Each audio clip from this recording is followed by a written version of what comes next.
I welcome Dr. U. Chandrasekhar sir for the session 1 of Atal AICTE program on 3D printing and design. The session is on additive manufacturing technology and application potential in industrial and strategic sectors. Now I would like to request Sweta to introduce the speaker to the audience, please. Thank you. Sir, is the recording on, sir?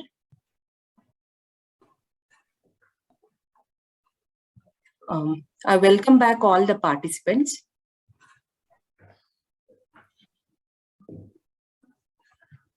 To session 1 on additive manufacturing technologies and application potential in industrial and strategic sectors by Dr. U. Chandrasekhar sir, Program Director, Advice, Wipro 3D.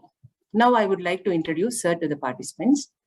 Dr. U. Chandrasekhar sir is a researcher and an academician with extensive insights into aero gas turbine engines and additive manufacturing. After his early education in NIT Surathkal and IIT Madras, he worked in DRDO in various capacities, rising to the rank of Additional Director, GTRE in 2010. During his stint at DRDO from 1986 to 2013, he led 2 national projects in the areas of rapid prototyping and thin film sensors as program director. He set up India's first ever additive manufacturing laboratory at GTRE in 1997 and carried out several projects related to rapid prototyping of diverse aero and defense systems. In 2011, he led a large group of scientists in flight testing of a turbojet engine at the Central Institute of Aviation Motors, Moscow. For his contribution in the field of additive manufacturing, he received a commendation medal from the Ministry of Defense. He received a gold medal from Dr. APJ Abdul Kalam for his academic performance at IIT Madras. During 2013 to 19, he had stint in academic organizations in leadership positions. He served the Institution of Engineers, India, as a Secretary and Director General and fostered several teaching learning methodologies. He worked as the Pro Vice Chancellor of Weltec University and brought several high-impact changes in teaching learning methods and research methodologies. He also worked as a visiting professor in IIT Bombay. He completed an international collaboration project with Victoria University, Canada for structural health monitoring using unmanned systems. He delivered keynote talks as an expert speaker in several international platforms and was invited by the Taiwan University President's Forum to represent India in South Asian Summit in 2018. Currently, he is the Program Director in Wipro 3D with overall focus on competency building and enterprise adoption of metal additive manufacturing. He is the chief mentor of 2 startups in 3D printing in a DST-supported IEDC. He serves on the National Board of Accreditation for promoting outcome-based education among the higher education institutions. I welcome you, sir. Thank you.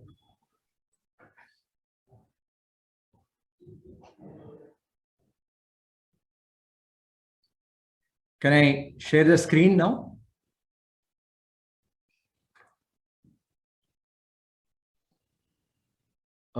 Thank you so much. Can I share the screen now? Yes, sir. Shivaram Krishna, sir, please unmute and talk. Sir, I will be making you as a co-host, sir, then you can start presenting. Okay.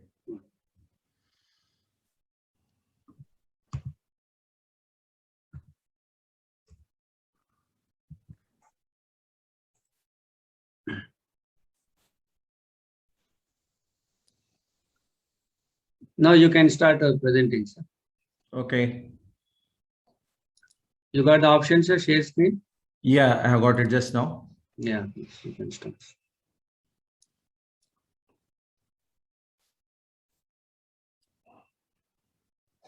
You should be able to see my screen. We are able to see. I'll stop my video because it saves the bandwidth. Yeah, okay. You can go to screen Yeah, I'm putting it in the presentation mode. Yeah, please. Hope it is in the presentation mode now. Yeah, yes, sir. Okay. Thanks for, once again, Professor Shivaram Krishna and the entire team, which is responsible for organizing this session under the aegis of Atal. And fundamentally, I have had an opportunity to work very closely with this technology since October 1999. Now, while I was working as a scientist of GTRE in DRDO, I happened to see a small article those days from a company called Snecma from France, which indicated that the experimental stress analysis of complex turbine rotor blades can be done using stereolithography, which was one of the foremost runners in the 3D printing technology. And I was very fascinated because some of you who know the structure of a gas turbine engine know very well that the components like nozzle guide vanes, turbine blades, combustors, they are all internally cooled and they have got extremely complex, geometrically intricate passages. So we spend years together in terms of mastering the design of this particular thing, because each gram that can be removed from a turbine blade is tantamount to removing tons of load from the disc. And it can contribute to thrust, it can contribute to the overall performance while keeping the weight in the check. So in the year 1999, with the permission of the great son of soil, Dr. Kalam, who was at that time our scientific advisor, I set up this lab with the facilities of stereolithography, material jetting called Actua, and extrusion, also known as FDM, and went on to do many applications of these technologies connected with design and development of aero engines, turbofan engines, turbojet engines, unmanned vehicles, combat vehicles, battle tanks, missiles, and in few cases, electromechanical systems and aeromechanical systems connected with various DRDO initiatives. That was my initial journey. So when Professor Shivaram Krishna spoke to me about 2-3 weeks ago on the facet of design and 3D printing, I was extremely happy to be amongst you to share whatever insights I have accrued in the last 20+ years in this technology. As I mentioned, the additive manufacturing as the practice is just not limited to manufacturing. If you look at what is additive manufacturing, or what is more ubiquitously known as 3D printing, it has become an interplay of materials, simulation practices, manufacturing, control systems, laser physics, polymer chemistry, testing and certification, which are responsible for induction of these parts into mechanical, medical, aeronautical, and space research activities. So it has become a confluence of so many disciplines of engineering and science. So what I am going to do in the time that is allocated to me is to talk about some of the aspects connected with AIM materials, AIM processes, and explain the context of all these things in through the examples of industrial and strategic systems. I'll spend some time on the delineation of the research opportunities. Tremendous amount of research is going on in the country as also in the global context corresponding to process structure, property, and performance related correlation. So I will spend some time on explaining the research opportunities for the benefit of the faculty members or the research scholars or the students in the UG, PG, and PhD levels. And I will also spend some time on how industry institute collaboration can happen in our own national context in meeting some of the important vision and mission and important initiatives under the Department of Education and several other ministries which are focusing on indigenization. So the outcome that I am trying to target is to provide functional insights into industrial practices of 3D printing and metal additive manufacturing. And more importantly, I am very keen in catalyzing the collaborations in the technology development, material development, and application development with close coordination between industry and academia. I want to visit this classification of 3D printing technologies by ISO, which manifests through seven different verticals. So within this, I'm going to touch upon 4 different technologies: VAT polymerization, material extrusion, binder jetting, and powder bed fusion, because I have had an opportunity of working very closely with these systems and pursuing the applications in industrial and also aerospace and defense sectors. And if you really see, the first bunch of 3 technologies like polymerization, jetting, and material extrusion are more synonymous with the plastics. And if you look at the remaining 4, they are more connected with metallic materials. But there could be exceptions, but by and large, this is the classification which you see. And more significantly, if you see the kind of applications which have come to the forefront in India, connected with 3D printing and additive manufacturing, the important ones are from the automotive sector, aerospace sector, a lot in the space and defense sector. And in the recent times, we have seen a discernible phenomena in terms of healthcare sector in infusing or integrating 3D printing into development of certain protocols. A long way to go, but definitely we have seen the signs of progression, and we have seen multiple applications in context of tooling. An interesting development in the recent times is in the energy sector and oil and gas sector, wherein the companies are interested in reconfiguring the supply chain, introducing more resilience into the supply chain by digitizing the spare part inventory and using these technologies to produce the parts on demand, just in time, and deliver that at the point of requirement. So oil and gas sector is also becoming a prominent user of this particular technology. And of course, on the strategic side, we should also be talking about nuclear applications. Initially, they were all talking about prototyping, means making 1 or 2 parts. Then came tooling phenomena. But now we have started seeing low volume production or batch production or a series production, wherein you are talking about making multiple hundreds of parts using 3D printing. We at Wipro 3D have had an opportunity of working very closely with the Department of Space, ISRO, as many of you know, in making some monolithic parts for the satellite application. Let me just give an example of one of the most path-breaking activities in the world of additive manufacturing in our country, which happened in 2017. Working very closely with the team of scientists from ISRO, we developed this component called Northwest Feed Cluster, which is part of the GSAT-19 communication satellite. What is remarkable in this particular thing is it's made from space-worthy material called ALSI-10Mg, and in a conventional mode, it's made out of more than 17 parts. We converted into a monolithic or a single part. In the bargain, the part was part was able to provide the performance which was commensurate with the mechanical as well as electronic performance features that are expected as the satellite is orbiting for about 10 years in the mission life at an apogee height of about 35,000 kilometers from the Earth.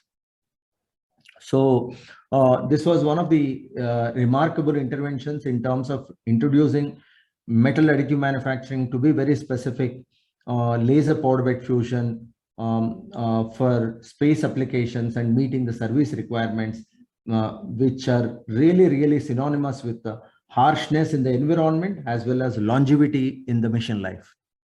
Since some of you are from Hyderabad, let me tell you, about a year ago, we saw this impressive story of Skyroot, which made country's first ever 3D printed bipropellant liquid rocket engine injector.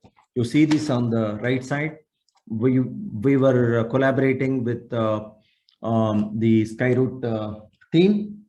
What's important in this case is the complexity definitely is high, geometrical intricacy is high, and material in this case once again happens to be aluminum alloy because of its high specific strength.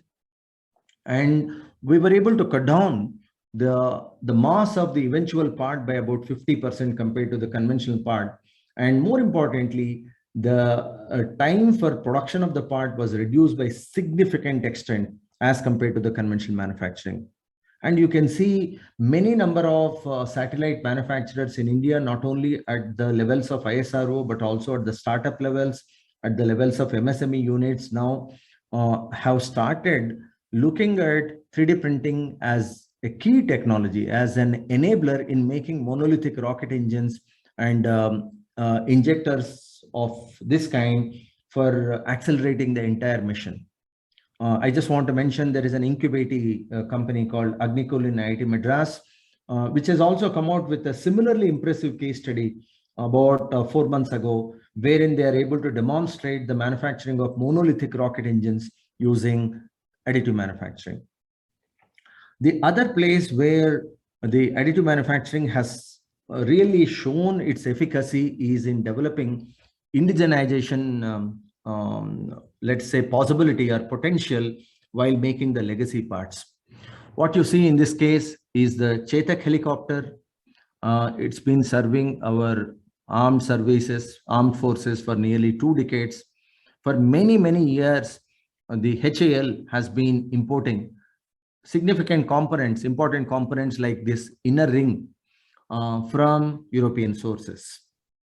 So as a part of the indigenization drive, we worked with the HAL in realization of this part through additive manufacturing. The material in this case is high temperature resistant steel called A286. If you really see in this case, the part has to perform at the room temperature, and also it has to perform at the high temperature to the extent of 650 degrees centigrade with the necessary strength, yield characteristics, elongation or ductility, and more importantly, the stress rupture properties, which are important while it is being subjected to cyclical conditions in the thermal environment. So if you really see in this case, the time which is spent on manufacturing the part could be a few weeks. But if you see the amount of time which is required for induction of this part into the service, it's about 2 years. Why? Because there is so much of concomitant focus on testing the part, on proving the part, for meeting the service or for fulfilling the service requirements under designated temperatures of mechanical loads and thermal loads. So you will see during the course of my presentation that the overall effort which is required either on the materials or in the powder bed fusion or in the FDM system or SLA system could be only 15 to 20% of the entire product development cycle. Remaining 70 to 80% of the effort is about conceiving the right opportunity for introduction of this particular part into the service condition and testing and certification in such a manner that the user gets the necessary confidence in replacing the conventionally manufactured part with additive manufactured part. This is going to be the important characteristic or a feature of many other projects in the future. You see in this case, a very interesting component development for electric vehicle, in this case, electric car. The teams of VIT Vellore and IIT Bombay worked with Wipro 3D during 2019 for realization of a part called steering knuckle. You can also call it as an upright. So this is the original configuration, and this is the configuration which has been enabled through additive manufacturing, through powder bed fusion out of titanium material. So if you can really see in this transformative journey from a conventional design to the current design, you can see a lot of material has been removed. The part has got the strength and toughness which are responsible for meeting the dynamic conditions in case of electrical vehicle. If you look at this part, it's a very critical component of the suspension system of the car. It transfers the tire loads to the suspension. You can see 2 wishbones which are connected to this part. It is subjected to braking loads because it's also houses the liner and the wheel hub. And needless to mention, if you're able to cut down the weight of this particular part, even by few grams, it can improve the steerability of the part tremendously.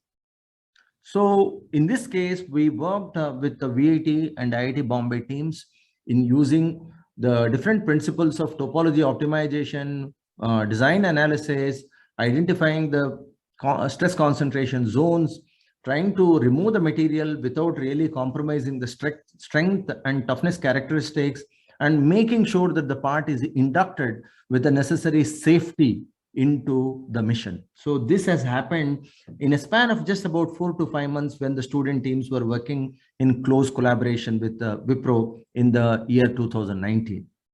So since many of you are from the academic and research background, let me take your attention to the Ashby diagram. I'm sure many of you have used this diagram.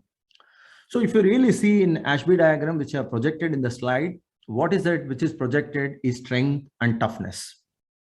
So if you see, there are many materials like zirconia or alumina or glass, which are very strong, but they are brittle. Their toughness characteristics is limited. So that's why you can, though glass is very strong, it is vulnerable to breaking, brittle fracture. So many materials like the ones which have got high strength and low toughness come in this zone. Look at the other end of the spectrum. You are looking at the other end of the spectrum. This is aluminum foam. Some of you who have worked with organizations like DMRL, you would know that you can make this kind of aluminum foams through several methods. The advantage of this particular thing is it has got necessary toughness, but when it comes to strength, it is pathetically low, very low strength.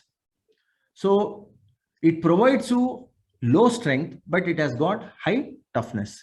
So the glass was the other extreme. So what is that which is happening through additive manufacturing is I would explain with the help of a graph here. I hope you are able to see the graph. Are you able to see the drawing now? We are able to see, sir. We are able to see. Yeah, yes, sir. Yes. Very clear, sir. Very clear. Okay. So imagine on the y-axis, you have got strength. On the x-axis, you have got toughness. So you have got, for a typical material, this kind of a property: high strength, low toughness, or low strength, high toughness.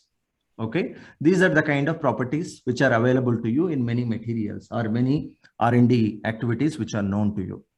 If you want to really improve this property further, then what do? You have to go for a new material. Let's say originally you are working with aluminum, you can work with a titanium, or you want to still improve, you can go to scalp alloy, wherein you are able to get high strength with high toughness, high strength as well as high toughness. This is the combination you are getting compared to the earlier combination you had. But this requires, if this is a material 1, this is material 2, this is material 3. It means when you want to go for better or superior combinations of strength and toughness, you need to be looking at new materials, new innovations, costly investments in the material development. Instead, in 3D printing, what is happening is you are able to get this kind of a property by introducing innovative design features into the part. So I'm sure Professor Sivaramakrishna would definitely be explaining about the gyroid structures which are used in aeronautical context, space vehicles that they can offer. These are all called gyroidal structures. They give so much of high surface area, greater toughness and high strength. Or you can also look at this kind of structures. They are called dodecahedron structures, which are used in the spinal implant.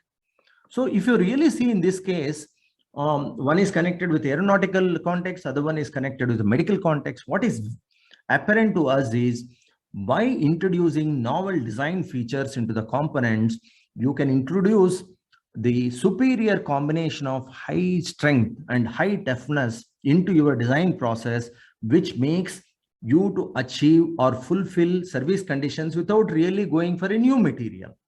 So this is the importance of design and additive manufacturing working in tandem. I should really appreciate Professor Sivaramakrishna for persevering and getting this second additive manufacturing related FDP and concentrating on the design, because most of the time the focus of discussions is just limited to manufacturing alone. But I just want you to tell that the important feature of the overall potential landscape with the additive manufacturing is about a scenario wherein you are bringing in disruptions or innovations from design and supplementing or complementing the same with the potential of additive manufacturing. So I want to take your attention to one more Ashby diagram. Important thing, if you have not referred, please refer again. This is elastic modulus versus density. Spend some time looking at the charts. Many materials which are known to you, they are there. Most of the materials, these are rubber-like materials like elastomers, low density, but absolutely low Young's modulus. But if you look at metallic materials like copper, tungsten, aluminum, you will see them here, where I am putting the cross now. It means they have got higher density, but they provide you higher modulus also. For example, if you look at tungsten and all, it is superb with reference to strength, hardness. But unfortunately, if you look at the density of tungsten, way, way high. That's why you don't see many tungsten applications in real world. You might have seen, some of you who have worked very closely with the biomedical applications and medical implants know about one material called PEEK. What is PEEK? What does PEEK stand for? Polyether ether ketone. Less density, much lesser density compared to the metallic materials, but reasonably high Young's modulus. That's why you see the PEEK implants even in orthopedic context. But important thing is, but if you look at the materials like foam and polymers, etc., they are indeed low density, because most of the time the density is just about 1 grams per cc, but their Young's modulus is way below. For example, PLA, ABS, these are all very known materials. If you look at the Young's modulus of many of this material, they lie somewhere between 25 to 40 megapascal, which is low, absolutely low compared to something like 950 megapascal, which you get for titanium 64. So you can understand how low is the strength of the polymer material as compared to a metallic material. Now, why am I discussing all these things with you people? I'm very sure you know much better than all of us in the metallic materials and the processing of material. If you look at this space here, this space here is a great space for exploration. What do you mean by this space? The space corresponds to low density and high strength. How do you get high strength and low density? That's where your imagination to work with the micro lattice structures come to the scene. So you can see here the things like micro lattice structures, wherein you can make these struts even with 100 micron thickness, 50 micron thickness, with the hexagonal configuration, gyroid configuration, dodecahedron configuration. You can vary even the sectional stiffness of these materials at the micro level and provide excellent strength. And if you look at the density of these kind of structures, they'll be just about 20% of the bulk density. It means you are able to cut down the weight of the component by about 80%, but at the same time, you are able to maintain the strength with the help of these micro lattices at the levels that are on par with the user expectations. So I just want to tell the research teams who have gotten in touch with Professor Shivaram Krishna's effort in today's workshop to start exploring the synergistic combinations between the novel designs and additive manufacturing to explore this great potential or this space wherein there is tremendous amount of work can be done with a high originality and uniqueness in terms of fulfilling the missions. If you look at 3D printing, in fact, Professor Shivaram Krishna mentioned about the coexistence of technologies like IoT, cloud computing, AI, ML, cyber practices, cyber physical practices, along with 3D printing in the context of Industry 4.0. This particular example have taken from, I think, last week or last before week, October 8th. Yeah, from University of Arizona Publications. So what are they doing? They are looking at making wireless wearables that you can wear on your shoulder, on your thighs, etc., which are 3D printed. They don't require any external charging, and by IoT enablement, they are able to get the real-time data from the subject, from the person who is wearing, and the data which they are collecting through these wearables, 3D printed wearables. They are giving you a lot of insights into the testing of the new drugs, tracking of the wellness and the health characteristics of the person, and more importantly, monitoring and treatment of the diseases in a continuous mode. So you are seeing more and more applications of this mass customizable solutions using additive manufacturing in the world of health because of the confluence of IoT technologies and sensors into the Industry 4.0 context.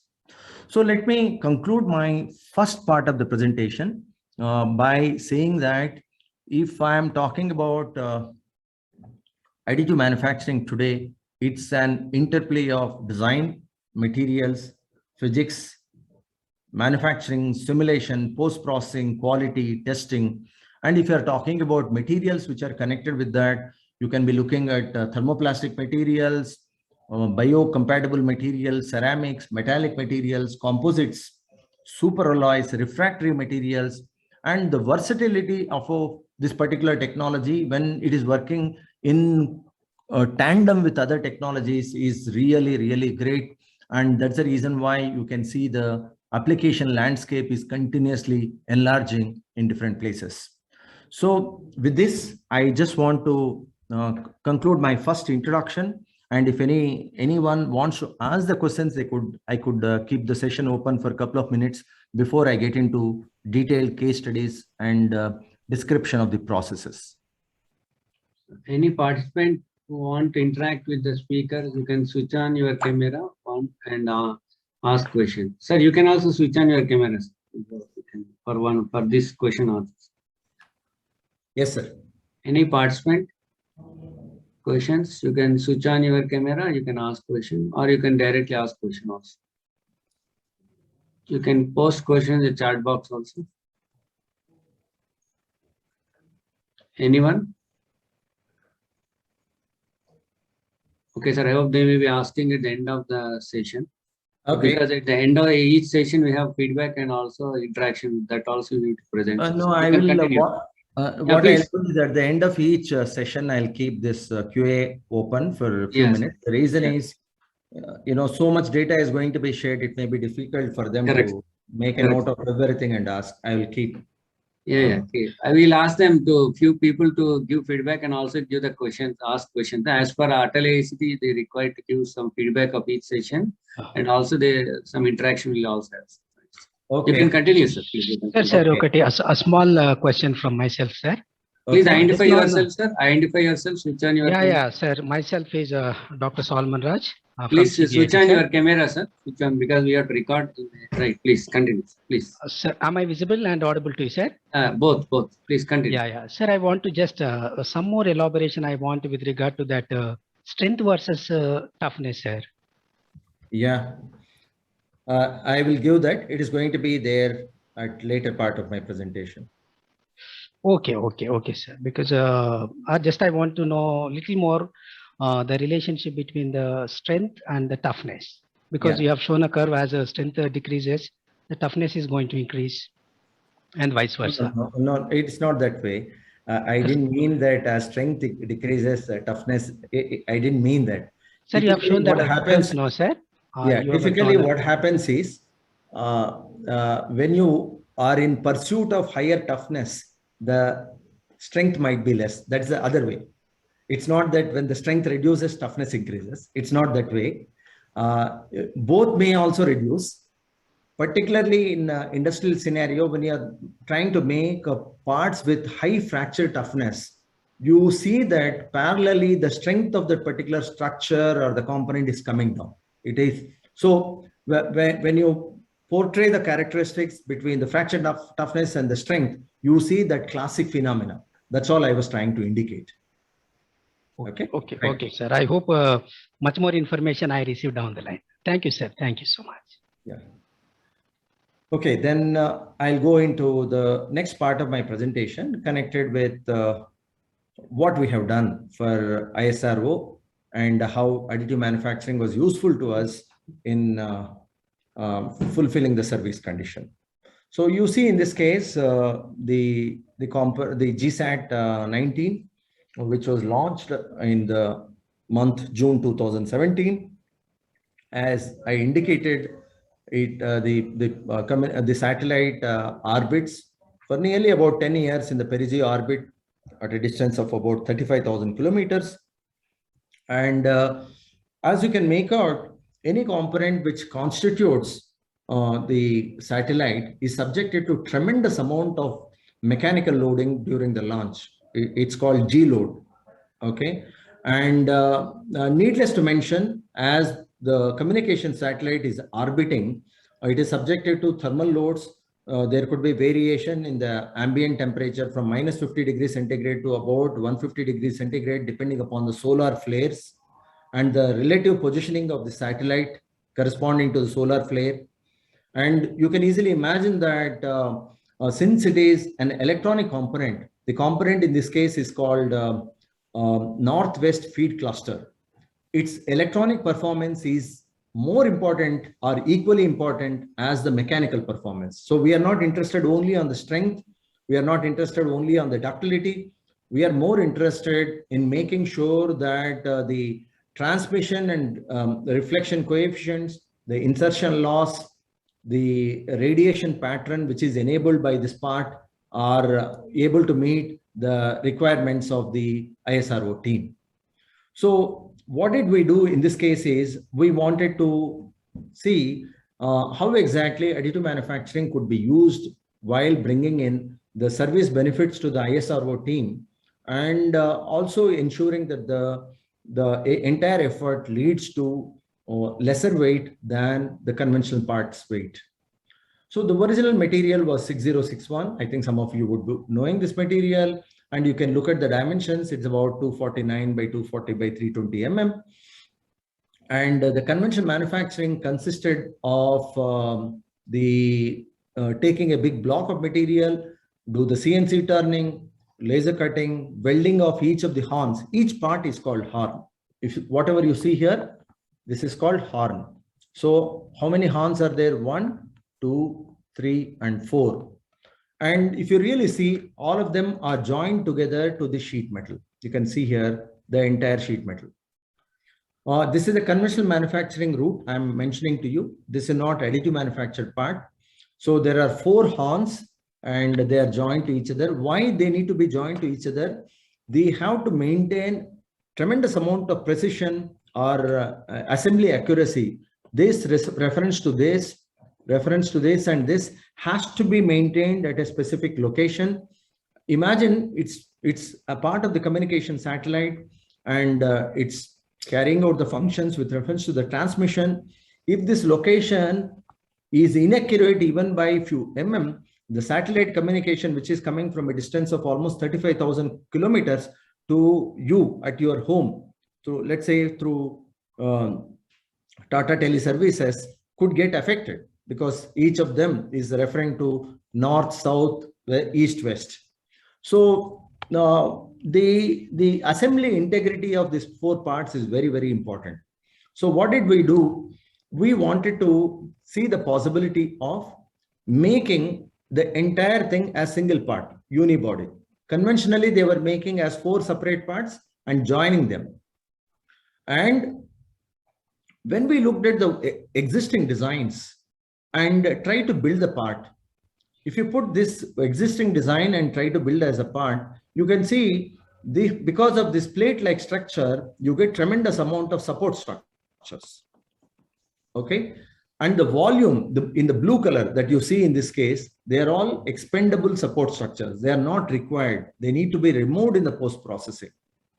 So when you orient the part like this and try building on your Portabit Fusion system, you spend so much of time in building the support structures which need to be removed in the post-processing, and the volume of the support structures is nearly 300% compared to the part itself. So what is that we can do? Can we look at other options? So you can build even in other direction, but still the support structures are considerably high. Please see, this is a reverse kind of a phenomenon. The larger diameter is on the top and smaller diameter is in the bottom. Still, the support structures are nearly 200% more compared to the volume of the actual part. So we have to make the 4 parts. You need to interconnect both the 4 parts, but the material which is used in the support structure has to be minimal. And last but not the least, it has to meet the mechanical considerations as well as the communication related considerations connected with the receiving and transmitting of the signals. So this is how we provided the solution. We call this as monolithic structure. The word mono means it is a single geometry or unibody geometry. So instead of the plate, they are connected to each other with these fingers. These are fingers. You can see the small fingers. And the bosses here, the bosses you can see, they're also introduced as the original, as a part of the original thing. And you can see provisions for fastening them to other structure. So what happened in this case? We looked at the design space. We looked at the baseline model. This is a conventional manufactured model. Please pay attention. Conventional manufacturing model has got a plate here. They have got slots like this, which are welded to the structure. They are also joined to each other with this kind of a thing. And you use a lot of welding for all these things. And the moment you do the welding, the RF leakage could be significantly higher. And what we did, we defined the non-design space. What do you mean by non-design space? What is that which is paramount to ISRO in this case, wherein you cannot introduce any change? The cavity inside cannot be changed at all. The shape cannot be changed at all. But other place, you can introduce some changes without interfering with the performance intent. So after using our additive engineering approach, the configuration we came out with is what you see in the green color, right side. So there is no plate in the bottom, as you see. Instead, the 4 horns are connected to each other with the help of these fingers. And in place of slot, these L-like joints, which are welded, we have gone for these bosses. They have got a certain angle. They have got a certain shape. And you may be thinking why those things are required. They are required because of the design for additive manufacturing. Unfortunately, what happens in the textbook, when somebody is teaching you the principles of design for additive manufacturing, they take simple examples like these coupons, tensile coupons, and say, if it is vertical, it's like this. If it is inclined at about 45 degrees, you get the support structures like this. If it is horizontal, it is like this. If it is another way, the support structures are like this. Unfortunately, the components which you use in the real world are not as simple as this. They are not made out of this kind of a flat horizontal cross sections. There are a lot of critical features. There are a lot of assembly requirements. There are issues connected with post-processing. And if the supports happen to be there in the regions wherein you do not have access, then how do you remove the support structures? So we have to consider all these things. I'll just give an example because we took about 3 months to solve the problem. I will only explain the solution for about 10 minutes because all that I'm trying to tell you is there is so much of scope for research there from the design side, from material side, from processing side. If you really see the features that you see here, they are designed at self-supporting angle in such a manner that you do not encounter support structures for them. So they're all at self-supporting angle. Second thing, it has got many cavities, but there is no support structure which is in inaccessible zone. So even if there were to be some support structures in these cases, they are in accessible zones. And more importantly, we have reduced the weight of this particular component compared to the previous configuration of this. Let's call this as configuration 1. This we call it as configuration AM. This particular configuration is less by almost 25% in its weight. So what does it mean? You are contributing significantly to the cause of the mission by reducing the weight, because at the time of the launching, each gram which is saved is going to bring down the cost of this launch vehicle, launch expenses by significant amount. So I just thought I'll give you one small example, but one important example of how you integrate the design innovations into additive manufacturing in meeting the mission requirements in case of communication satellite. And we at Wipro have had an occasion to work since 2015 with a lot of examples, a lot of practical case studies connected with DRDO, ISRO, LPSC, Vikram Sarabhai Space Center, Airbus, Boeing, Shell, Honeywell Technologies, many defense PSUs like HAL, BEL, and public sector units like BHEL, few medical centers, and you can see here, and a few aeromechanical systems, avionics module makers. You can see here parts which are made out of steels, aluminum alloys, titaniums, nickel-based superalloys, cobalt chromes, high temperature resistant materials like haste alloy, HX, and the components which are extremely thin in their cross section like nozzle guide vanes, but which need to perform at almost like 1 hour. Okay, still 1 more hour. Yeah, nozzle guide vanes. And this particular slide shows a portfolio of some of our solutions which have been enabled through powder bed fusion, which are meeting the requirements in different contexts of complex systems. So with this, I would like to conclude my phase 2 of the presentation and keep the platform open for some questions before moving on. Any questions from the participants? Any questions from the participants? You want to interact? Morning, sir. This is Balachandar from Dr. University, Tanjore. Please, you can switch on your camera, sir. If possible, and ask questions, please. Yeah, your good name, please. I'm Dr. K. Balachandar. Yes, Dr. Dr. University. Yes, please. I have a small question on behalf of all the participants. If you can throw some light on the heat treatment needs for post processing of powder metallurgy samples, that will be still more better, because we talk about all liquid solid transformations occurring in the additive manufacturing as well. So if you can throw some more light on the heat treatment requirements, it will be far better. Definitely, yes. Yes, I will be talking about it. But I was just curious to know, why did you bring in powder metallurgy here? Because I never mentioned about powder metallurgy. Sorry, I meant additive manufacturing. Even in the regular welding process, we go for liquid to solid transformation. That's powder fine. metallurgy also we go for. That's fine. I was wondering why, did I make any mistake of mentioning powder metallurgy in my presentation? No, you didn't. That was my slip on my part. Sir, you are mentioning powder bed fusion also. You got confused, I think, with that. No, I didn't. It was a misspelled. Okay. From my end, sorry, I meant additive manufacturing on the other side.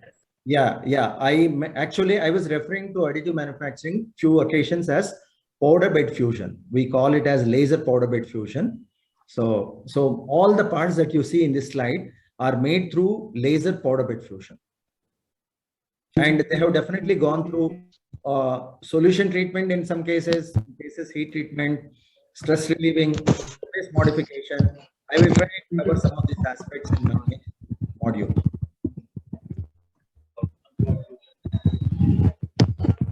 Okay. So any other questions, sir? Okay. So, Shivram, sir, if you don't mind, I just want to take 2-minute bio break and just resume. Okay, sir. Right, sir. We can take. We'll just have 2 minutes break and continue the session. Right. Yeah. You can switch off your camera. Okay. Meanwhile, I'll give some instruction to the participants also.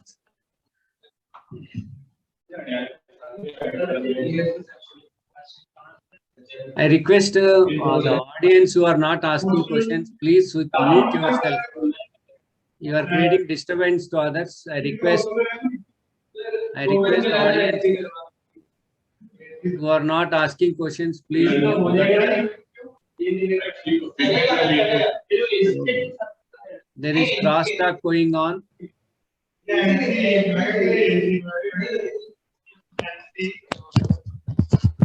Sorry to interrupt, sir. I think as a presenter, from your end, you can mute everybody. I think, if I'm not wrong. No, what happened? I given this option to Chandrasekhar sir. He was made the host. I don't have that right now to mute. You can request him to do that as such before we start the next session. I'll ask sir. Thank you. I am putting in the chat box also. Please try to mute yourself if the session is going on.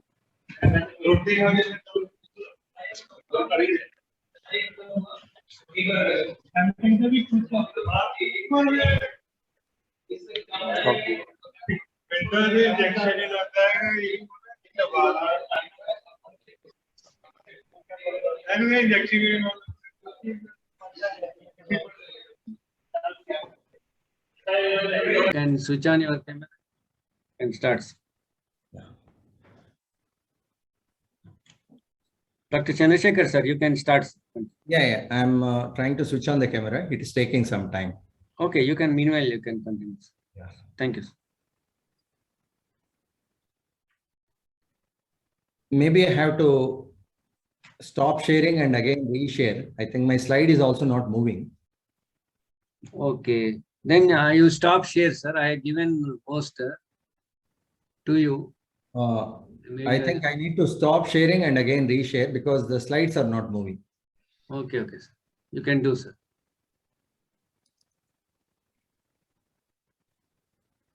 Your screen is still paused only. Yeah, it is paused. It's not moving. So I'm just trying to. I made you as a host also. But Okay. why it's happened?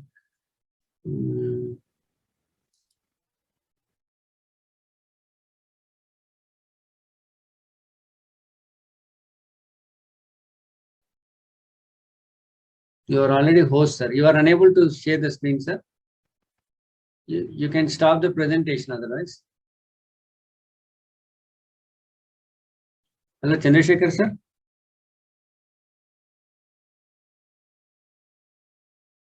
Hello, sir. Sir, are you online, sir?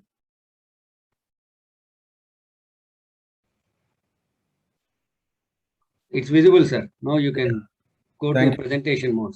Yeah. Thank you. I think there are small technical glitch for some time. Sorry about it. And I'm going into the presentation mode.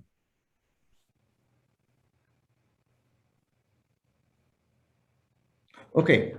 So I'll start off my the third phase of my presentation by talking about the polymer technologies, which were the forerunners during early 2000. What you see in this case is the gearbox housing, which is used in case of a Tejas aircraft.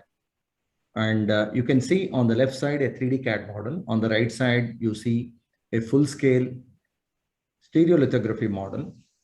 And primarily in this case, the part was made using an industry-grade system called SLA 5000, which you can see here.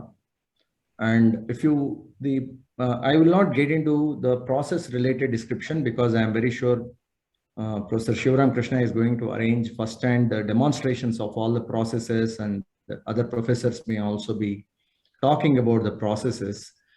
Fundamentally, in this case, the material happens to be photosensitive polymer. And if you look at the architecture of a gas turbine engine, there are nearly 2000 plus unique parts. Okay.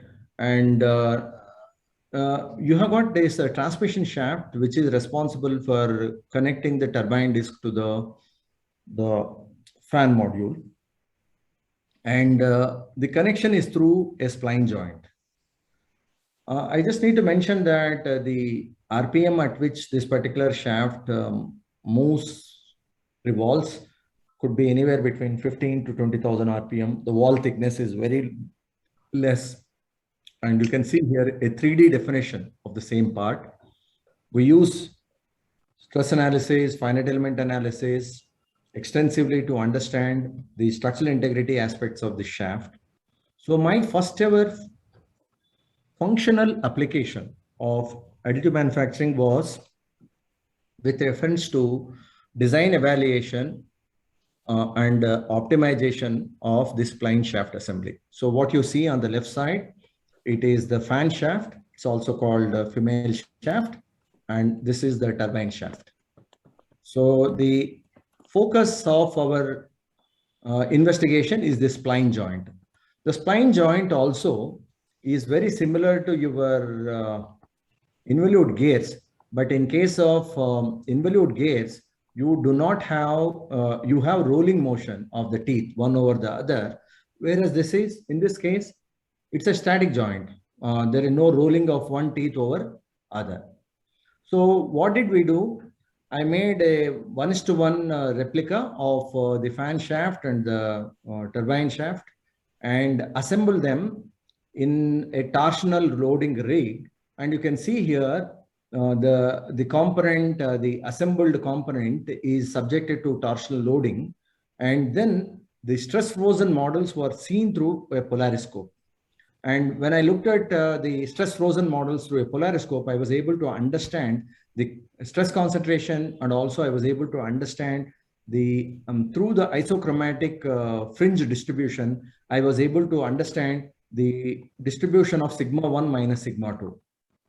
Which I think some of you would be knowing, it is directly related to maximum shear stress. So I was able to straight away understand the distribution of the maximum shear stress through the delineation of these isochromatic fringe patterns. You may be wondering, why am I discussing all these things in 3D printing or additive manufacturing FDP? How is it related to today's discussion? So you just look at the curved beam, which is made through stereolithography and subjected to end loading. And you can see tensile stress on the external fiber. You can see compressive stress on the internal fiber. And you can also see the neutral axis at the center. So it is a very simple, classic treatment in the strength of materials or maybe basics of machine design. I think some of you might be teaching even the design subject through analysis of crane hook, connecting rod, etc., etc. If you see on the right side, you see pair of involute teeth in touch with each other. And what you see at the junction or at the point of contact, it is called Hertzian stress, contact stress. It is called Hertzian stress, very high stress. And what you see at this fillet is called stress concentration factor. And generally, the stress concentration factor is determined by using the Levy's formula, which is based on the principles of the cantilever loading of the tooth. So whenever you are interested in demonstrating the aspects of strength of materials, machine design, and visual representation of the stress distribution and response of the design to response of the part to a design change in redistributing the stresses, this is a fantastic tool. 3D printing is a fantastic tool. In fact, one of my MTech students from 2004 did one orthopedic implant model. I don't know whether I'm going to discuss today. It is a long case study by itself, wherein we made multiple implant models using stereolithography, subjected them to peak loads to understand the peak stress concentration factor, and then accordingly redefine the design based on the 3D printed model. This is a very powerful tool for your pedagogy. And I just wanted to move over to the other topic after explaining that. The most ubiquitous tool, which all of you have access to, because in the country today, just log into Amazon or Flipkart, you can buy a extrusion-based 3D printer even for 25,000-30,000 rupees as a do-it-yourself kit. Okay. In fact, we at Wipro 3D, we use one small FDM system which works with a robotic arm.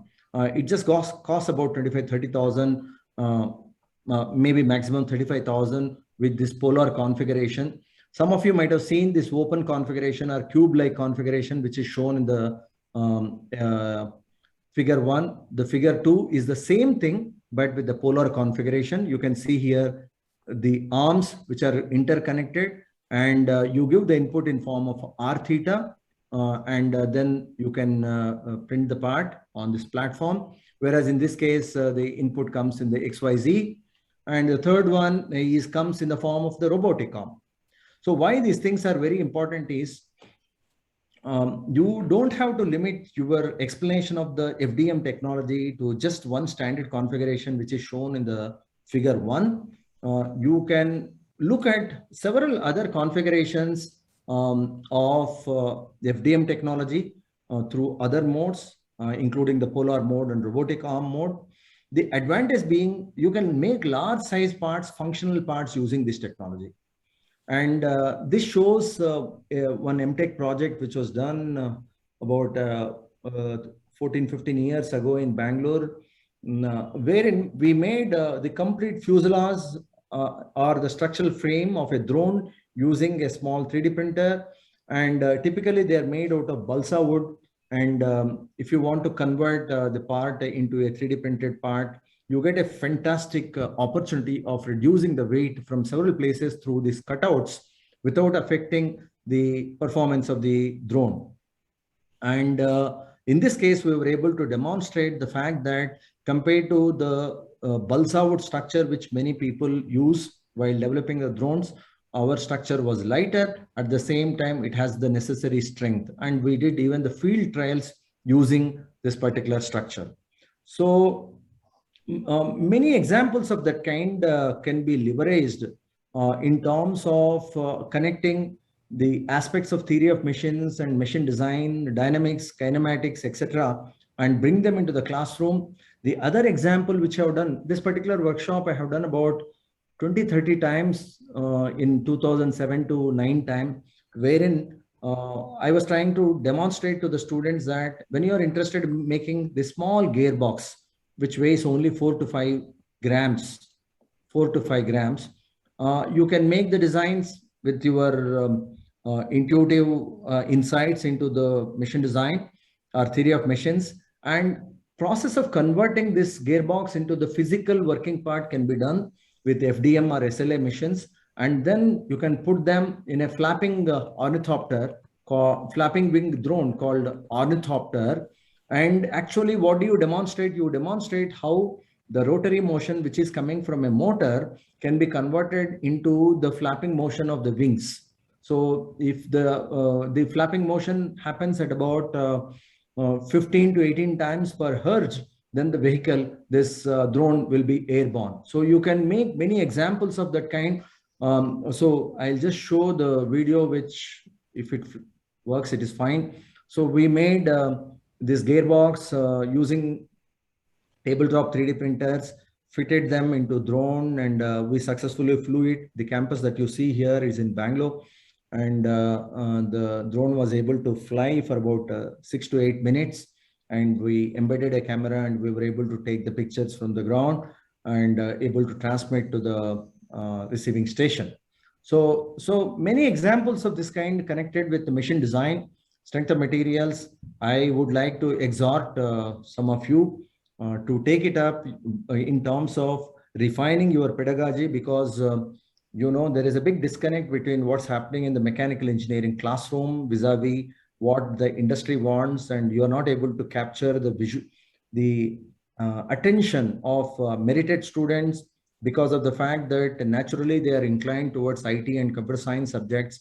And even some of the renowned institutions are also finding it difficult to recapture the imagination of the merited students into mechanical engineering and help them in terms of visualizing the careers which are there in the core sector, rather than only going behind the IT sector. So it becomes imperative that you have to refine the way you teach mechanical engineering subjects, integrating the topics of design, manufacturing, theory of machines, machine design, and see how the pedagogy could be done commensurate with the expectations of the outcome-based education model, which NBA is trying to bring into the university and college curriculum.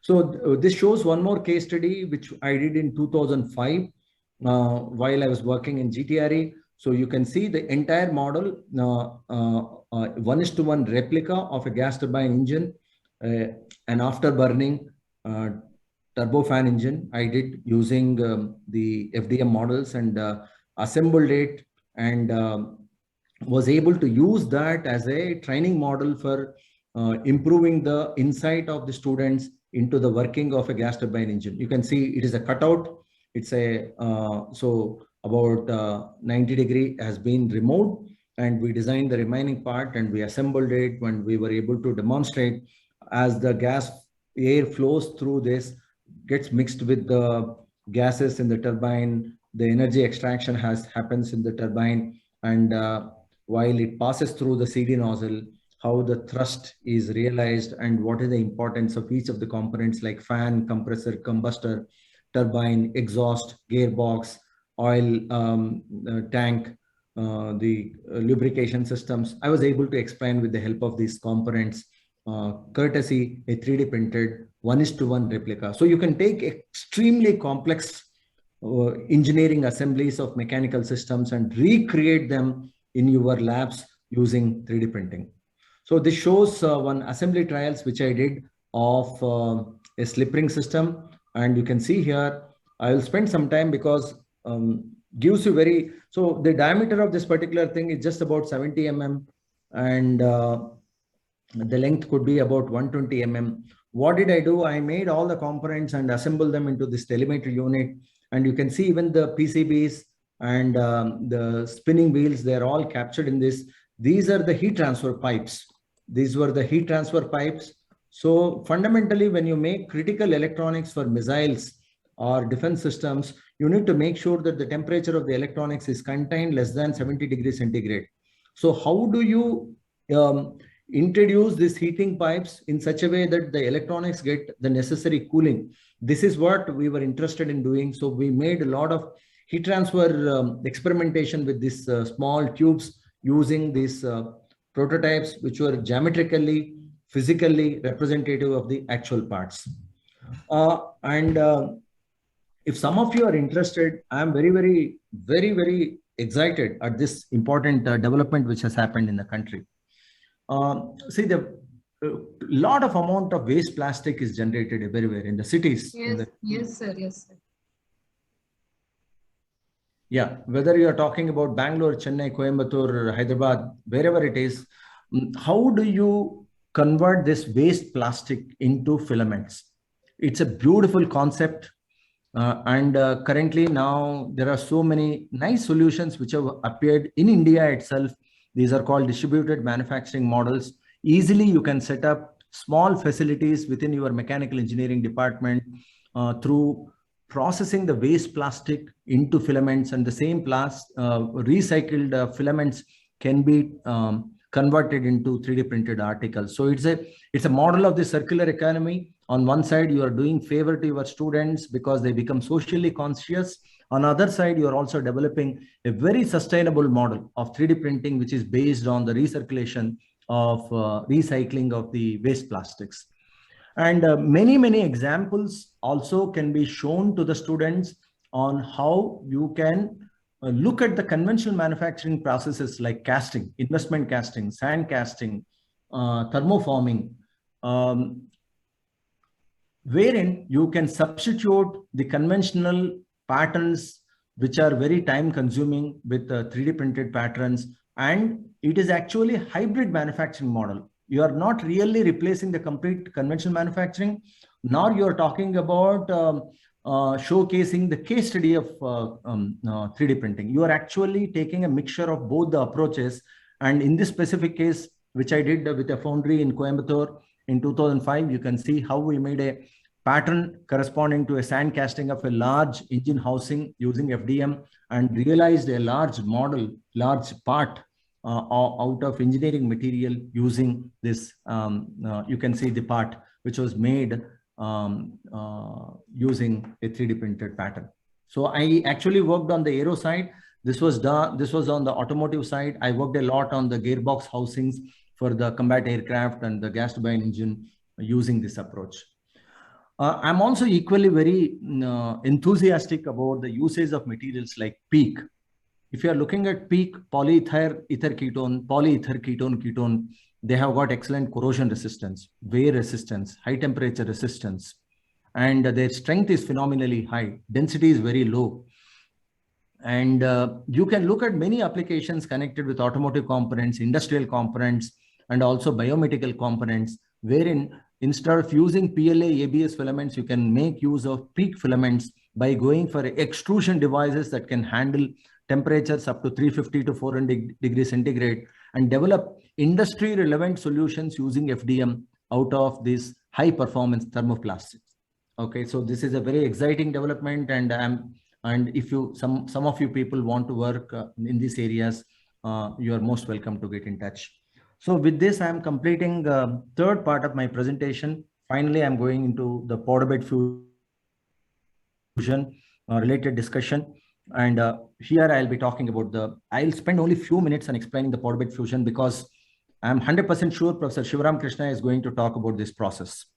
I will be talking more about research opportunities, collaboration opportunities, and tremendous potential for industrial and medical and biomedical context using this particular technology. So I want to keep the session open quickly. If some people have got doubts, please ask me for the next 2-3 minutes, then I'll start this discussion. I'll also talk about materials. I will also talk about processing. I will also talk about DFAM and heat process, post-processing in the final session. Any questions? Any questions from the audience? Sir, you can switch on your camera, sir. Any questions from the audience on this previous? Good afternoon, sir. I am Shweta Singh. Yeah. Please identify yourself, madam. Sir, I am Shweta Singh from Department of Mechanical Engineering, Central University, Chhattisgarh. Sir, I want to ask that waste converting 3D printing machine.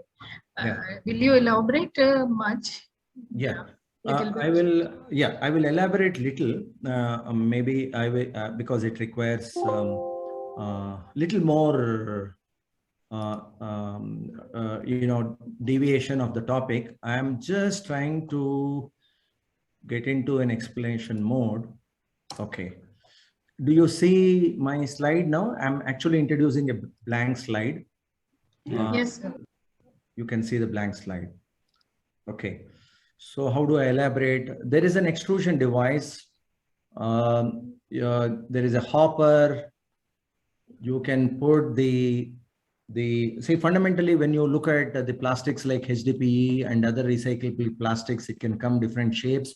You clean them and put these pellets, shredded pellets into this hopper, and you have got an extruder here, which actually transfers the material towards a die, which has got a small orifice. And the temperature of this particular extruder has to be maintained at certain level vis-a-vis the melting temperature. And then as the filament is coming out, you need to maintain traction in this filament. Otherwise, you will not be able to get a continuous filament. So you pull it through roller with certain torque and you wind it over this filament spool.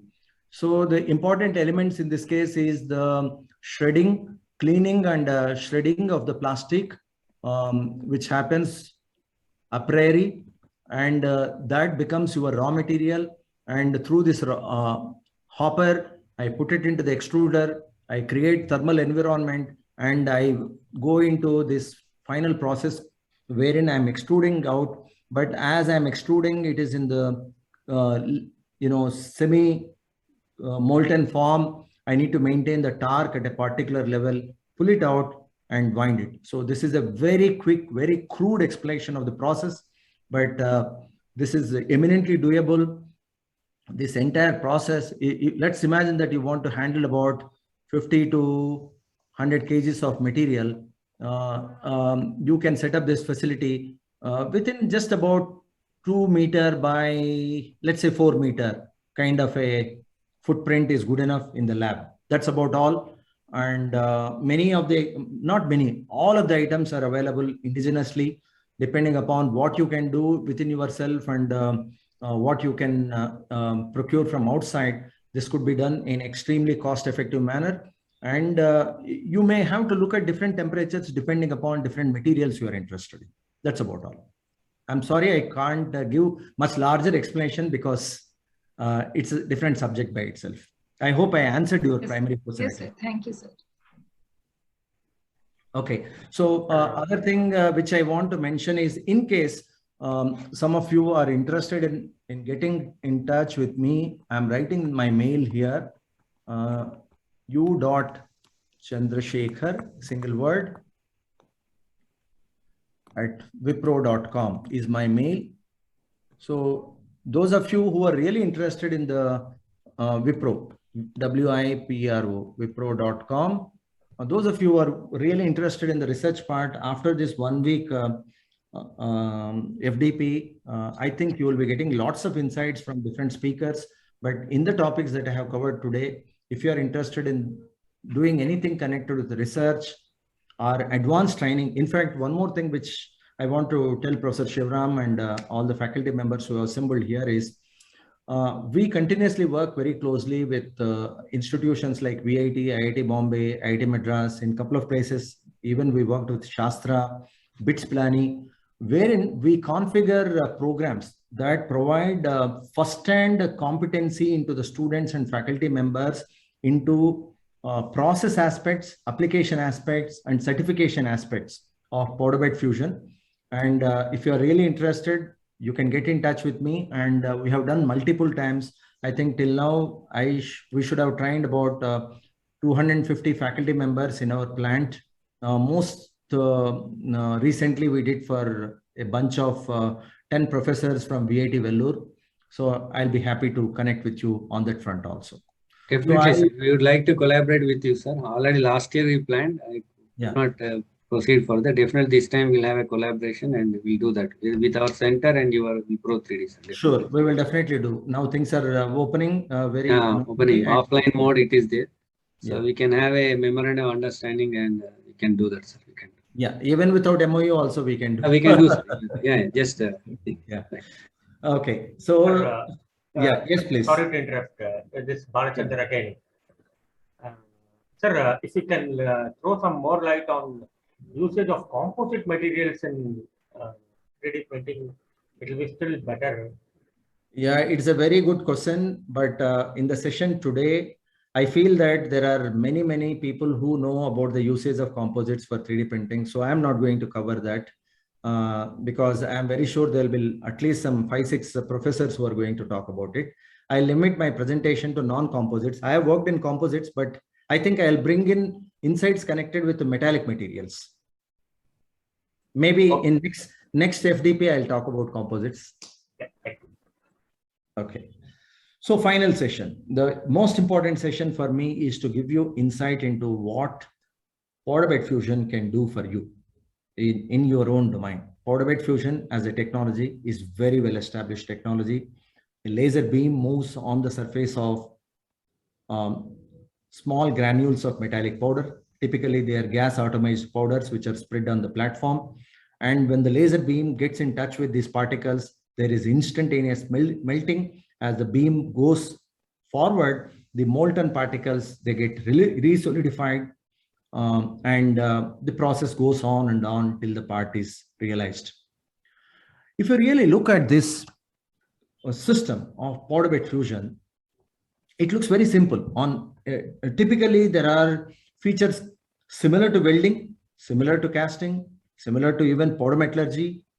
But if you look at this particular process, there are some things which are happening at macro scale. There are some things which are happening at micro scale. There are some things which are happening at meso scale. What do you mean by that? Macro scale, there is tremendous amount of residual stress which is embedded into the part. It may develop distortion. It may get warpage.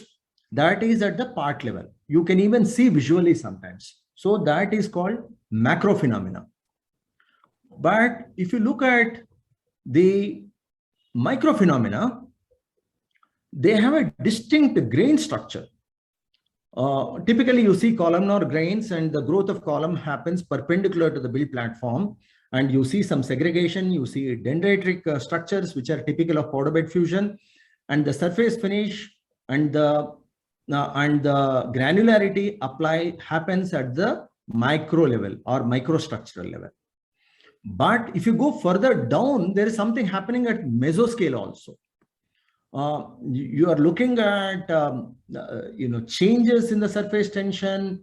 You are looking at complex phenomena connected with the melt pool dynamics, and you are looking at the spatter wherein small particles are getting ejected out. There is sublimation, and they may have some kind of influence even at the scale which you generally are not connected with. So because of these three influences, which culminate in simultaneous impact of macro, micro, and mesoscale, it gives tremendous opportunity for the research. How? I'll just explain with a couple of examples. You just look at the laser beam. The laser beam falls on the particles, but the particles have got open pore structure. The laser beam, after falling on these particles, it undergoes multiple reflections inside and comes out. So when you put a laser beam on a plate, on a solid plate, and try to move the laser beam, everything is predictable because absorptivity of the energy which is coming from the laser beam onto the surface, it's actually a two-dimensional energy. That's why you call it as surface energy.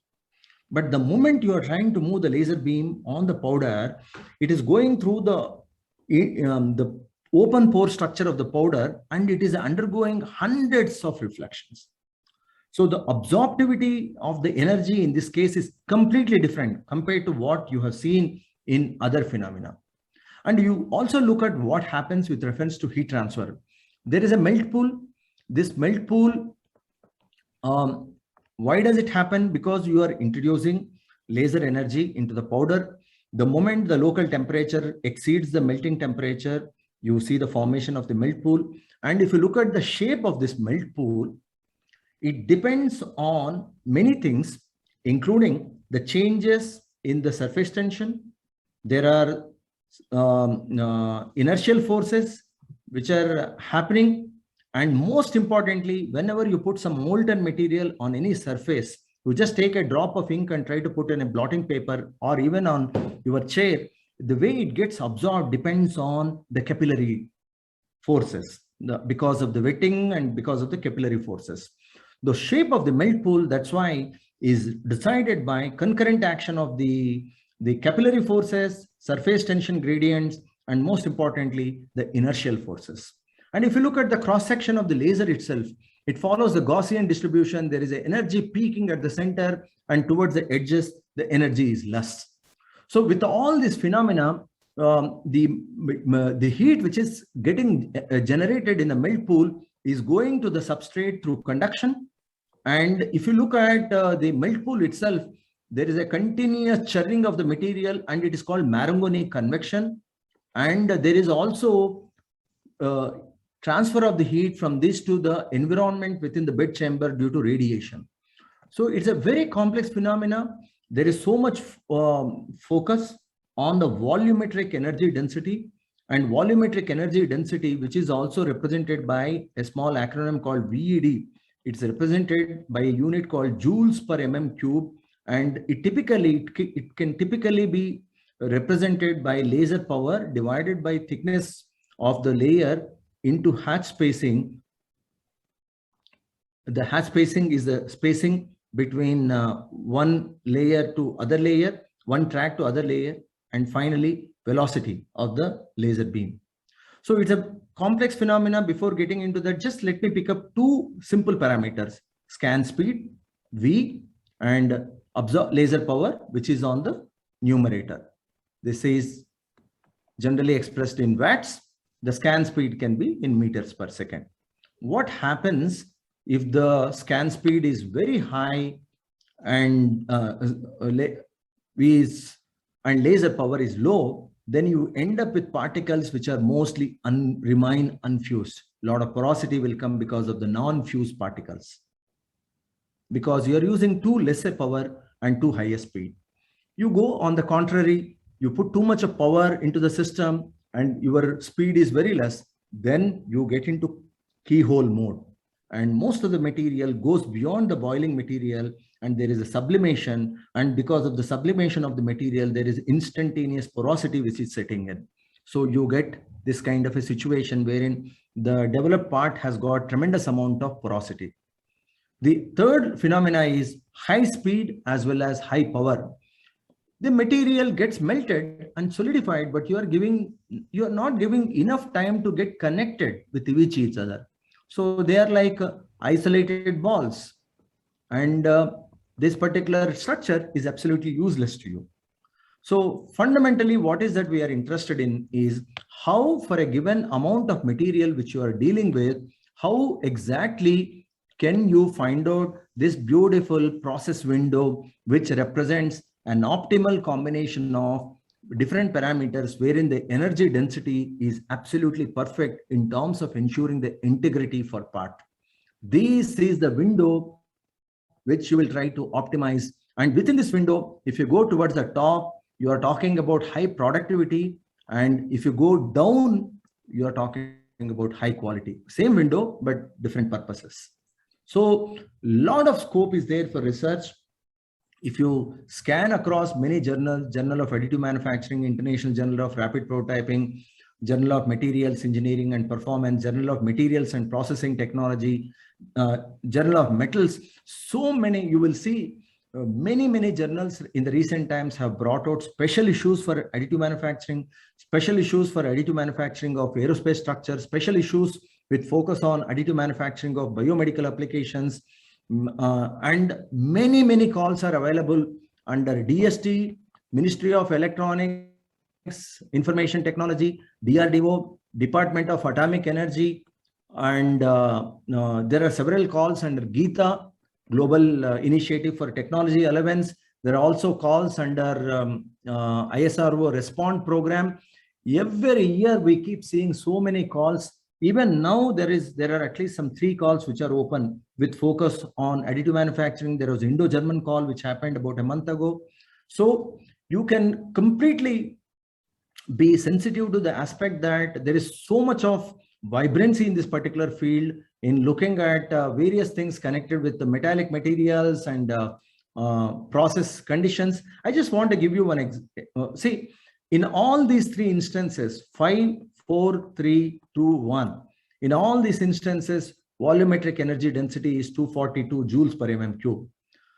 In this case, you can see it is 500 watt. I already explained you laser power divided by thickness, hatch spacing, and velocity. So somebody has used 500 velocity and 500 laser power.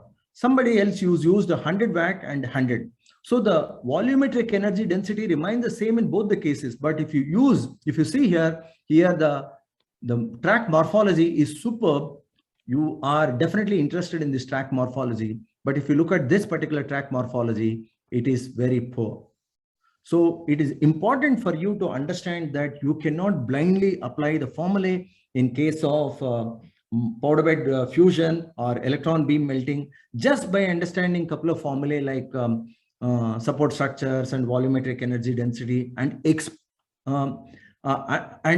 imagining that the part that you make will be used by a DRDO or DRDL or ISRO or a biomedical context for a critical application. So you have to understand that there is a definitive relation between the process, microstructure, and performance. And I have once again taken one of the examples from materials and design. You can see here with the same laser power, 100 watts, you can see here a shallow kind of a thing in the same system with the same powder. If you go to 400 watts, you can see the keyhole mode of powder bed fusion. Definitely this particular part will give rise to a lot of deficiency at a later time because of the excessive porosity. Even if you were to do heat treatment in this case, even if you were to do hot isostatic pressing in this case, this particular part is likely to show some challenges.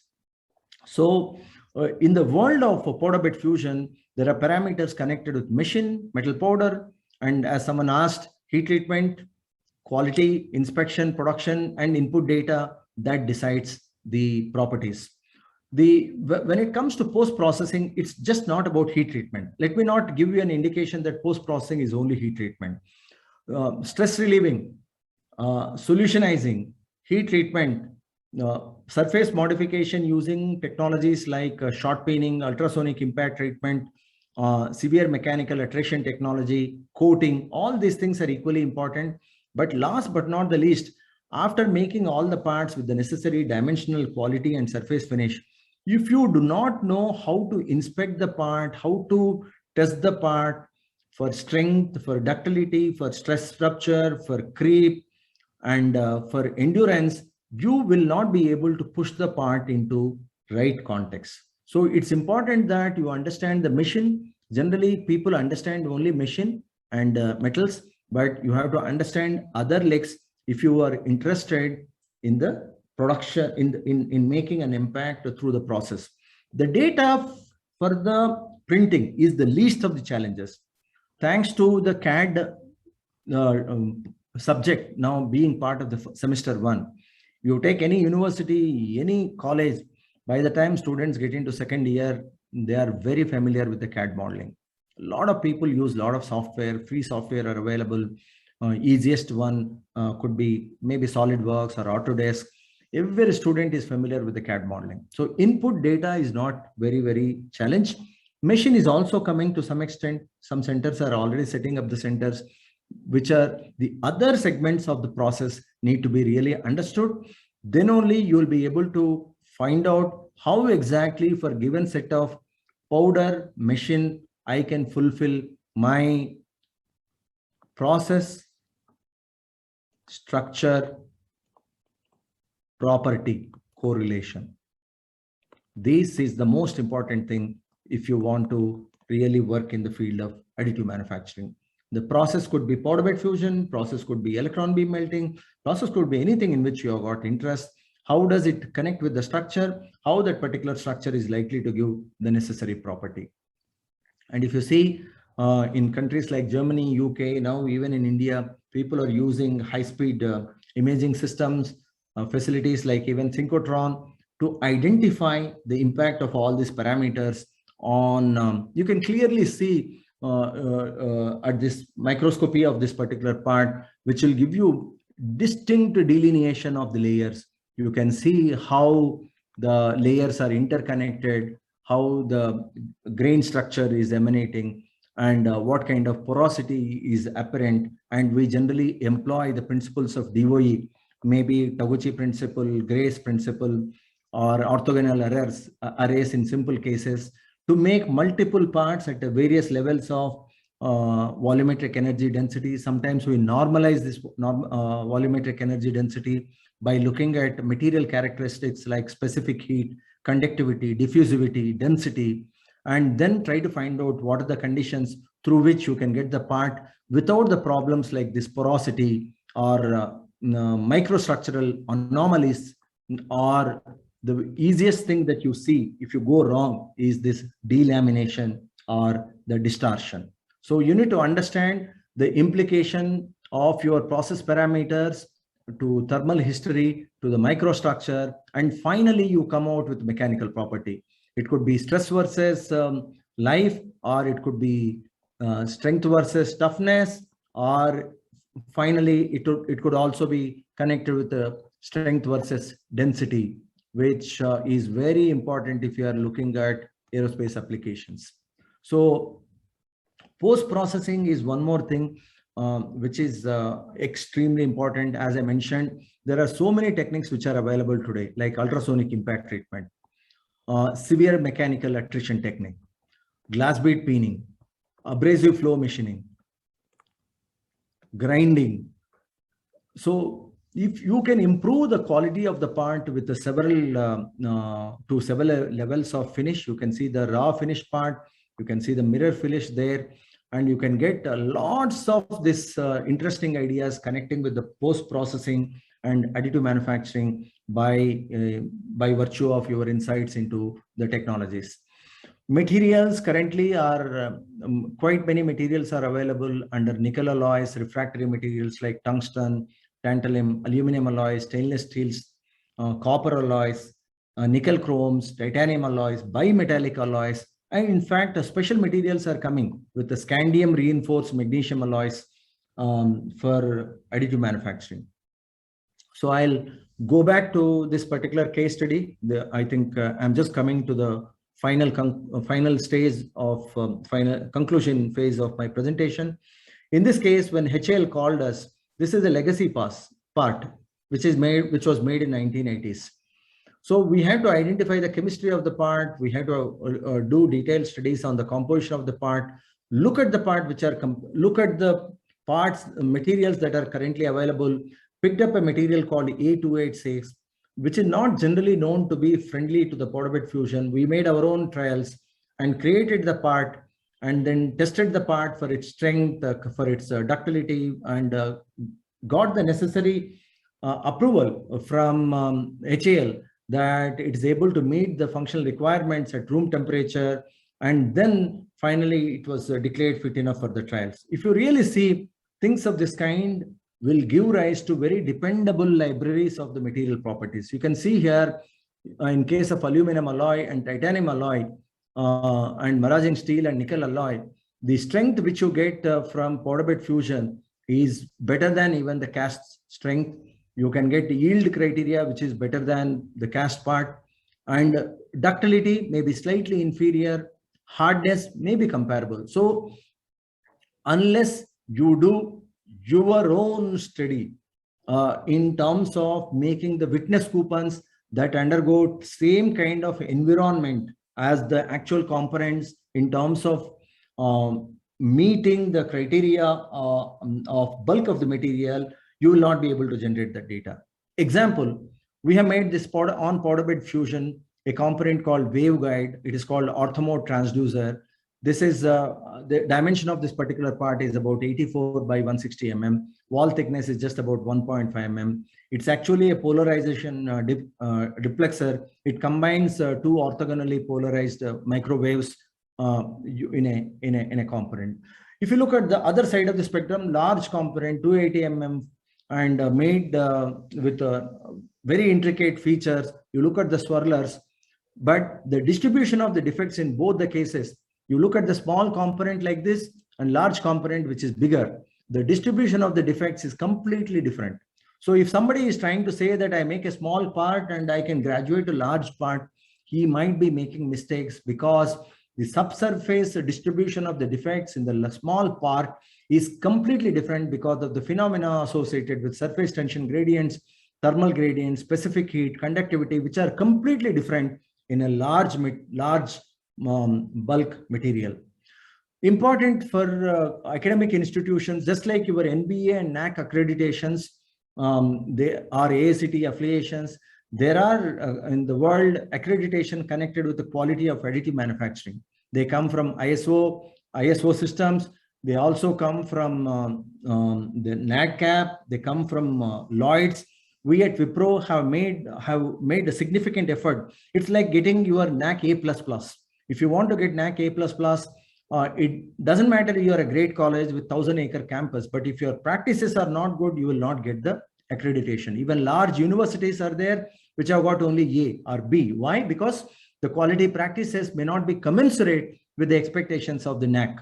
So in the similar way, in additive manufacturing, you need to emphasize the QMS practices. Then only you will be able to graduate to a level of taking the system for developing the industry solutions in large companies which are connected with integrating this into their ecosystem.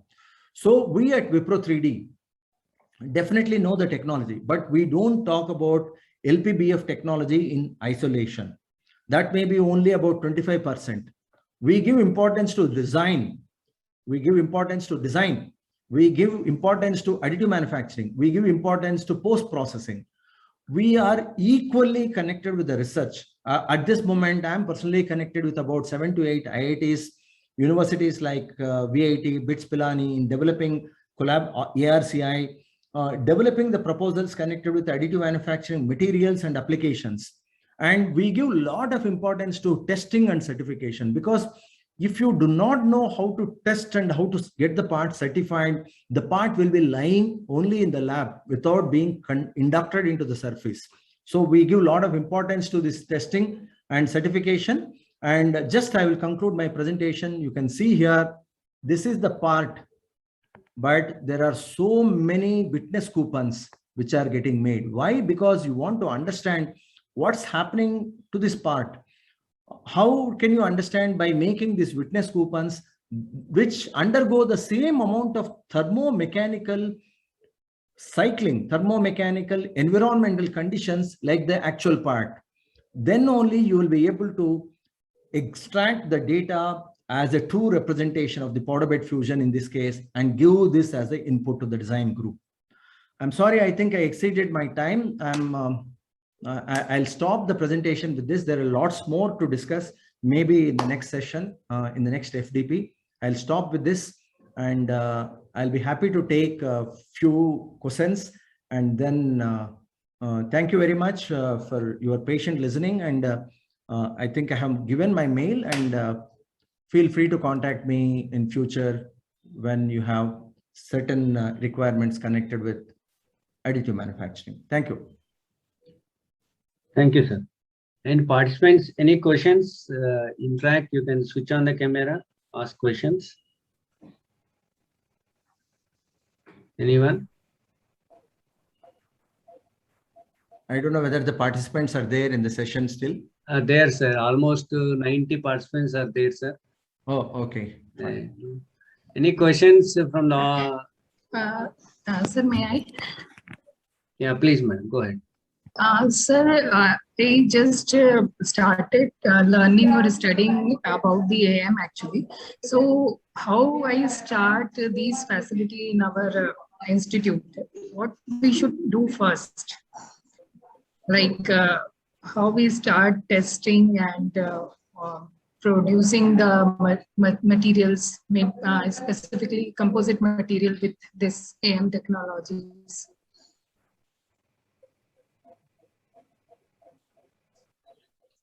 Sir, Chandrasekhar, sir. Hello, sir. Dr. Chandrasekhar, sir. There is some network issue. Hello, sir. Hello.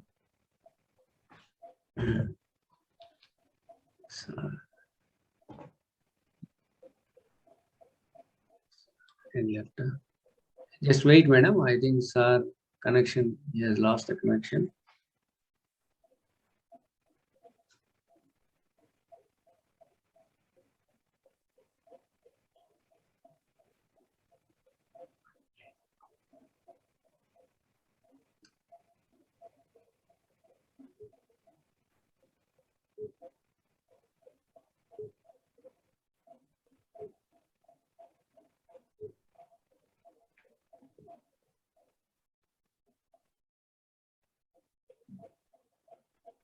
Sir, you connect on. Video తీసేయండి sir. No, you are there, sir. Sir, madam, please continue your question, madam. Sir, again join, please. Yes, sir.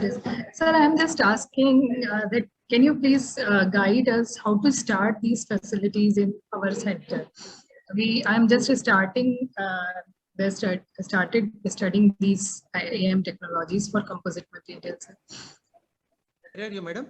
Where is your institution?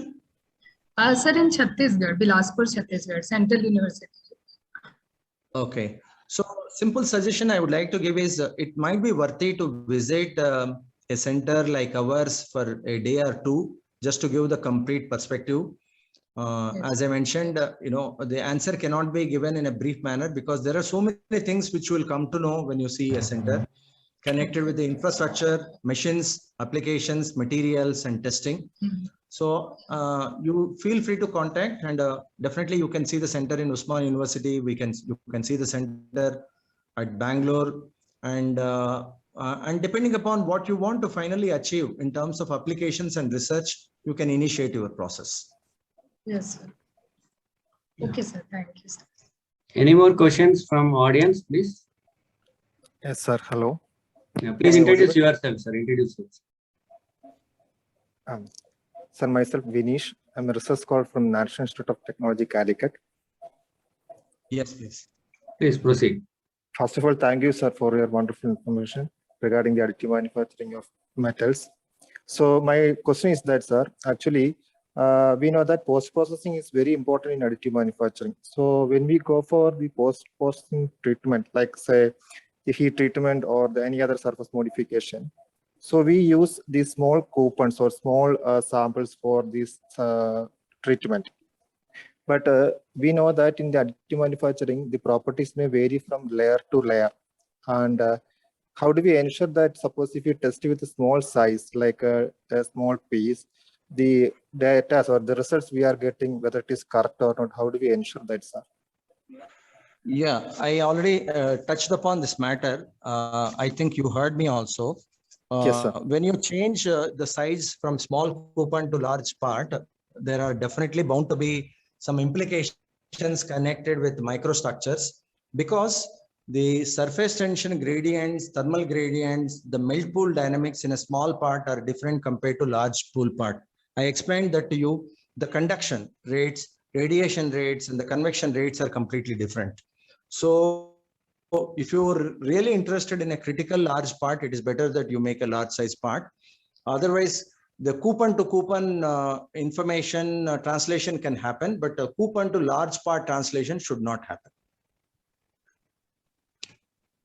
Okay. I hope you got the answer, Mr. Yes, sir. Okay. Thank you. Anyone participates? Does any one of the participants? Sir, Anyone? my name is Junaid. Sir, how to print functionally graded product or objects using powder-based additive manufacturing system? Okay. The answer is I am personally not working in this functionally graded materials. So I don't want to respond to this question because I do not have direct experience in this. I think you can go for a lens technology. I think dead technology, lens laser and net shaping. You can start using. Sure. Thank you. Thank you. So any participant want to give the feedback of the session, you can please switch on your camera and give the feedback. Excuse me, sir. I'm having a question, sir. Yeah, please. Sir, this is Dr. Abdul Wahid, sir. Sir, first of all, thank you very much for an enlightening presentation, sir. Thank you. Sir, my question is, while printing metallic components, is there any plastic involved in that one? Your question is, while printing metallic components, whether you involve plastics, is it? Yes, yes, sir. No, we don't involve plastics. We don't involve. Yeah. And sir, apart from this, can we go for printing of sheets? Yeah, I think that is called sheet metal consolidation. I have not worked in that field. Okay, sir. Thank you. Sir, this is Balachandar from Shastra University. Yes, please. Sir, I posted the question on the chat box as well. I repeat it. Could you please throw some light on the safety issues, particularly on metal-based fusion 3D printed components and processes? What is the question, please? Your voice is not clear.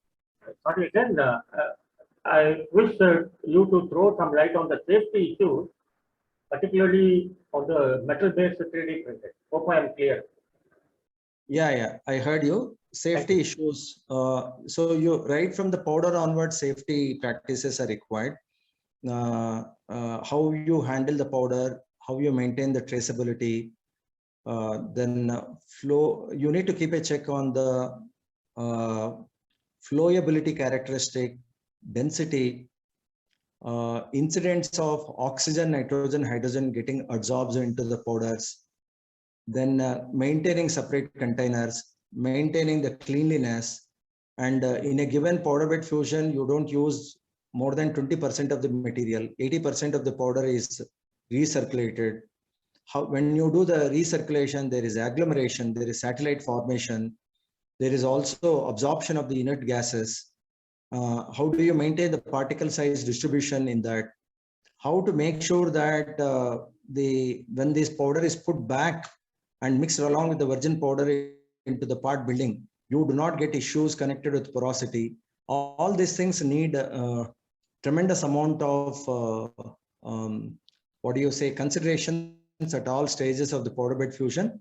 That's why in my concluding part, I mentioned, just like your NAC accreditation, NBA accreditation, there is accreditation for these processes connected with safety, connected with quality. They are issued by Lloyd certification. They are issued by NADCAP. They are issued by ISO, large size manuals. And you need to understand, you need to attend the auditing sessions. Then only you will be able to incorporate them into your plant. It's a large thing. I think we got ranked for past 1.5 years to get our NADCAP. So it's just like very similar to your NBA NAC. You cannot just get it overnight, even if somebody teaches you. You need to introduce into the system, create documentation, and showcase the outcomes. Is there any operational safety and health hazards involved into this? I didn't get the question, sir. What is that? Is there any operational safety and health hazards involved in the fusion bed particularly? Is there any operational manual? No, operational safety and health hazards. Sir, it's a large question, sir. It is like saying, how do you ensure outcome in mechanical engineering education? It's a large question. I think it requires maybe some 4 to 5 hours of discussion on that. It's a big question to answer.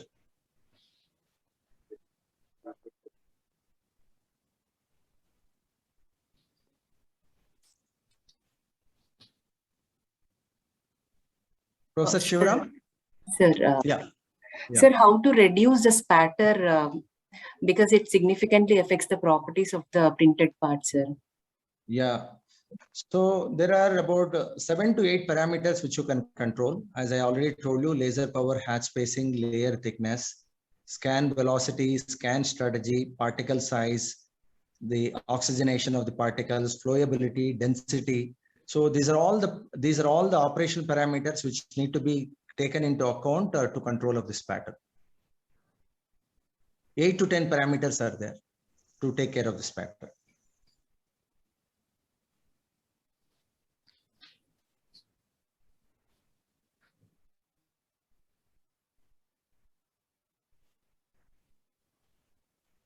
Ma'am, hello. Hello.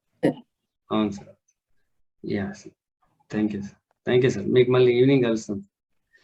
Any participant want to give the feedback on the session, please? Yes, sir. Please. Please introduce yourselves. Yes, sir. Sir, I am Dr. M.V. Srinivasu, sir, Professor of Mechanical Engineering Department, CBIT, sir. Yes, please. Yeah.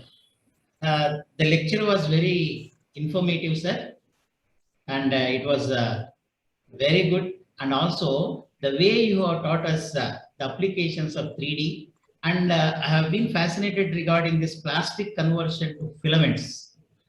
I will be contacting you personally, sir. Your presentation was excellent, sir, and the way you have given the applications of 3D printing was very good, sir.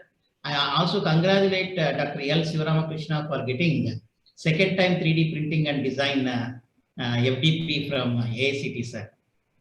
Thank you very much, sir. I'll be contacting you personally. I would like to have a personal discussion on this plastic conversion to filament, sir. Thank you so much, sir. Thank you for giving me the opportunity to give feedback on this FDP, sir. Thank you. Thank you, Professor Srinivas. Thank you, Professor Srinivaslu. Thank you, sir. Thank you, sir. So anyone to speak 1 minute, otherwise we'll close the session because already it's okay, sir. Thank you. Sir, I thank very much on behalf of the Thank you so much.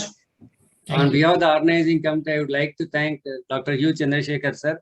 He is the first, I think, first few person in India who started 3D printing. When we don't know the word of 3D printing, sir started working on it, and he is a man who worked on metal, especially 3D printing a lot. And thank you for sparing your valuable time in spite of your busy schedule, sir. You have been from the inaugural function to the end of the first session. and it shows your commitment that you want to share your knowledge to the academia. And definitely we would like from Usman University to collaborate with you in when we organize so many sessions.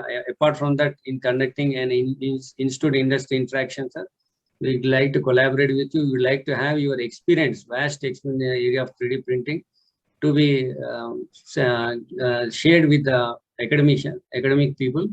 Thank you very much, and I thank once again on behalf of the organizing committee for joining this session and delivering the keynote address.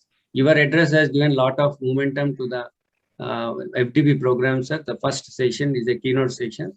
You have covered all aspects of 3D printing, right? All technologies, and I think you have shown a lot of applications which show the diversity of 3D printing and its potential. Thank you, sir.